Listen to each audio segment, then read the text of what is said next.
আছে তৃণমূল কংগ্রেসের তাদের কোনো জায়গা বা স্থান নেই। 98 থেকে যে তৃণমূল কংগ্রেস করছে তাকে বঞ্চিত কোনোভাবে করা যাবে না। ভারতবর্ষের প্রধানমন্ত্রী 2014 সালে 5ই ফেব্রুয়ারি ব্রিগেড প্যারেড গ্রাউন্ডে সভা করেছে। কি বলেছিল?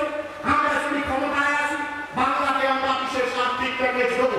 কিছু দেওয়া তো দূরের কথা, এত বড় একটা রাজভোগ রসগোল্লা বাংলার মানুষের হাতে তারা ধরিয়ে দিয়েছে। বাংলার মানুষের পেটে যদি আঘাত দিতে চায় মমতা বন্দ্যোপাধ্যায়ের সরকার ছেড়ে কথা বলবে না। 2019-এ বিজেপির সরকারকে সরানো শুধুমাত্র বাংলার মানুষের সময়ের অপেক্ষা।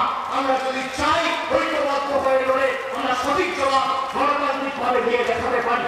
2016 সালে বিধানসভা নির্বাচনে এদের মুখে চুনকালি ঘষে দিয়েছিলেন এবং আগামী দিনে পঞ্চায়েতে এদের বাড়াঘাটে ছাই দিয়ে প্রমাণ করবেন এই বাংলার মাটিতে শীত গ্রীষ্ম বর্ষা একমাত্র মমতা বন্দ্যোপাধ্যায় ভরসা। আমাদের পাড়ায় বড় বড় করে হোর্ডিং করবেন আর পোস্টার করবেন, কি লিখবেন? ছদ্মবেশী আর পদ্মবেশী হইতে সাবধান। এদের কোনো চরিত্র নেই, এটা মাথায় রাখবেন। এই কেউটি শব্দগুলোকে বাংলায়